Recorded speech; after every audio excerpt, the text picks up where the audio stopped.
Hello everybody, today's topic is network design. So today's topic I'm just going to give a presentation about the four major parts in the network design. So the first one is the introduction, and the second part is the model for design, and the third one is design, and the fourth one is the conclusion. So in the first introduction part, the network which I have used is UTOPMD network, and it is used in the medical health centers. So basically what we require is we need to give a network system that needs to be based on the medical health center that they are going to use it. So the model for design consists of uses the hierarchical model for development, and hierarchical model is used for better performance and simplicity of the network, and it is mainly used because it has minimum cost usage. So the model for the design is that, and the design part is the what I'm going to talk about right now. In the design part, this is the entire design system designed using the hierarchical approach. In this model, the simplicity network devices are divided into three different layers. Yes, you can see it in the figure given below. What are the three different layers that is being given? It is divided into the core layer, distribution layer, and access layer. The DHCP server is used to dynamically allocate the IP address.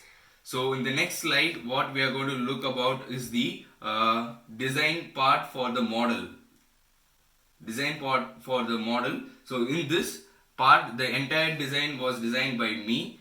As the requirement specified, each center has 10 chambers of general practitioners and 10 chambers of specialists, as each practitioners will have a computer in their office which is connected to the enterprise network. The number of general practitioners are expected to grow more than 10 doctors. That means it will require 10 more computers that needs to be connected in the future. So the total range of the IP address is 20 to allocate in the general partitioner T range. So it starts from 192.168.64.10 to 192.168.64.30 is the IP range that needs to be allocated for the practitioners. So similarly, there are 10 more chambers of specialists. Each chamber has a computer and some health devices that is connected to it, like blood pressure monitors, ICU bedside monitors, and blood sugar monitors. As we assume that number of specialists remains 10 in the near future as well, the total 20 addresses are allocated to the specialist. These devices send the data wirelessly to the network that is having access point installed in the network connection. To these devices will be allocated a IP time, that is a runtime that will be given.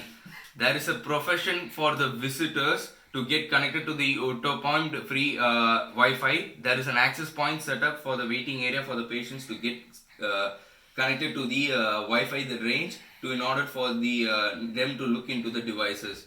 These networks are connected with the main network with the switches like switch 1 and switch 2 that is shown in the figure. So this is the design that requires the four major things, that how two networks are connected, how the visitor Wi-Fi is connected to the Wi-Fi. So conclusion. In this part, what I'm going to tell is the network that we used over here is the network that is used to design the UTOPMD is connects all the 10 chambers of the GPS and 10 chambers of the specialist as shown in the figure. The DHCP is the used for dynamic allocations of the IP addresses. That's it, and these are the references that is I have used for the PowerPoint presentation slides, and I have gone through this, and thank you for the presentation.